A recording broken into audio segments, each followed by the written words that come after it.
It's an all too common scenario. Farmers go into a bin without a safety harness to clear out a clog or to scrape grain off the sides. When the auger is operating, it creates a kind of vacuum, sucking them deeper and deeper down into the bin. The pressure from the kernels alone is enormous, pushing air out of the diaphragm. A phenomenon called traumatic asphyxia. Here, if farmers go completely under, they can suffocate in 2 terrifying minutes or less, literally drowning in corn.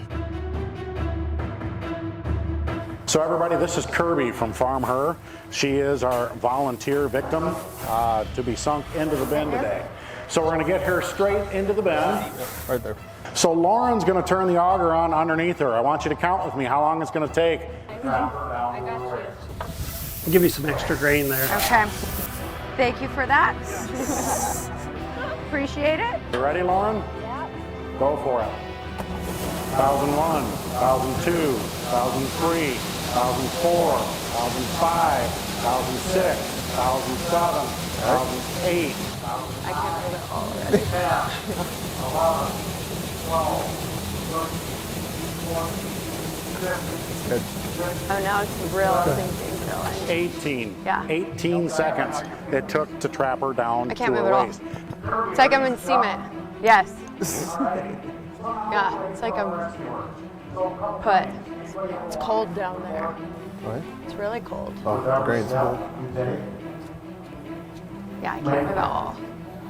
So all that pressure from the grain, where is that going? On to Kirbe, right? We don't want that to happen. So our 2 rescuers, as they get in, are going to take and put a couple soda flats down, and they're going to stand on Legit, that. I can't even move forward. I can move my body like this, and that's it. Even if I try to pick up my foot, it'll sink me lower. And what are these? The rescuers are ready to get in, so they're going to go ahead and get in, and then Jody is going to start handing the panels to them. Hey, friends. Hey, you feel the pressure? Oh, yeah. I'm squeezing my leg. Can't go anywhere. Like, even when you put those in, it puts the pressure. You feel it, right? I mean, to be honest, it's debilitating. Like, it takes away your feeling from, like, your waist. Yeah. That grain could slide and over the top my victim. And I could see how, if you don't remain calm, which how can you remain calm in this situation, but like the panic, like the breathing, all of it, it would really make a difference. If I started to freak out, which I might. Very cold down in this corner.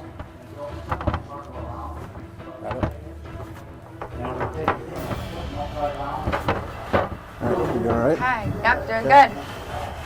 Then I'm going to sink that down and evacuate the grain till I come loose. Most people will become trapped in the grain when the grain gets just above their knees. Yeah, let's do this one.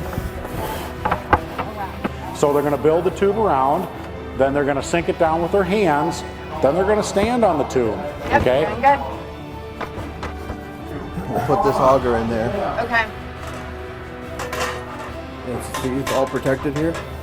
But the biggest thing is don't worry about the grain behind you, but beside you, and continue to push it over top of that.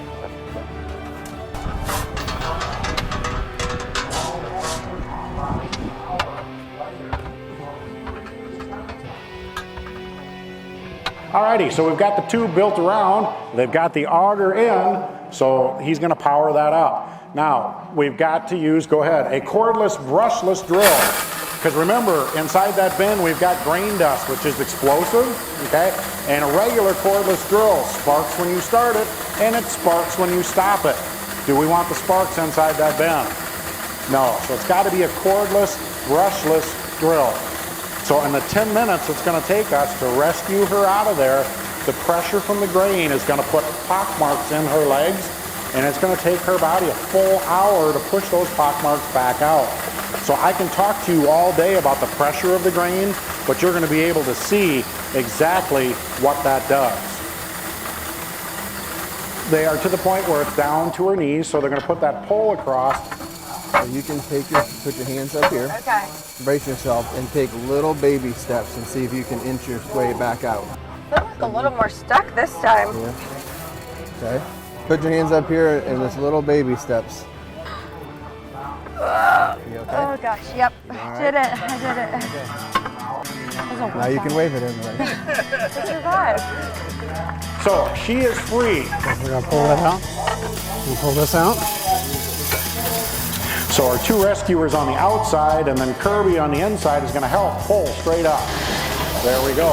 There goes the drain back in. And here's Kirby. Didn't she do a great job? Yay.